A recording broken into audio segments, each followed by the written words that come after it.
nous demande ici de déterminer la nature de la série de termes générales UN. Ce qui pourrait nous faire grimacer est cette quantité-là, mais elle disparaît si on considère la valeur absolue de UN.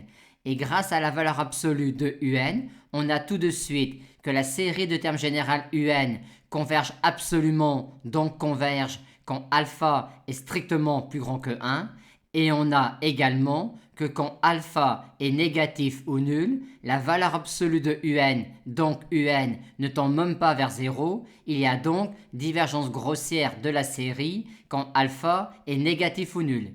Il reste donc à traiter le cas où alpha est compris strictement entre 0 et 1. Comment va-t-on alors gérer cette quantité-là? Commençons par regarder ce qui se passe pour les premiers termes de la somme de notre série. On a alors envie d'effectuer ces regroupements de termes-là, c'est-à-dire de ne pas considérer une somme partielle quelconque Sn de la série, mais de considérer des sommes partielles particulières obtenues en sommant ces paquets-là, ce qui nous donne cette somme-là, c'est-à-dire les sommes S de n de la série. Et regardons maintenant que vaut cette quantité-là quand petit n égale 2n-1 ou 2n. Dans les deux cas, elle vaut moins 1 à la puissance n.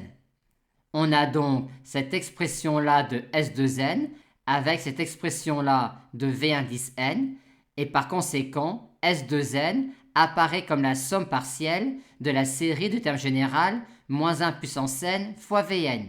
Et on va donc maintenant s'intéresser à la nature de la série de termes générales moins 1 puissance n fois Vn. Comme ces deux quantités-là sont équivalentes à celle-là, on a tout de suite un équivalent de Vn, qui est ce terme-là.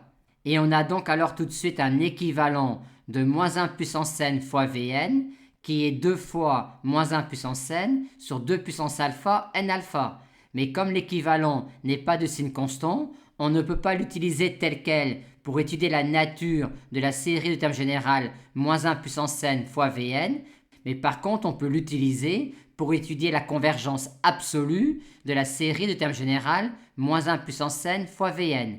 Mais malheureusement, on obtient alors que l'on a ici le terme général d'une série qui ne converge pas absolument, vu que alpha est compris strictement entre 0 et 1. Par conséquent, il va falloir aller plus loin dans le développement asymptotique de Vn.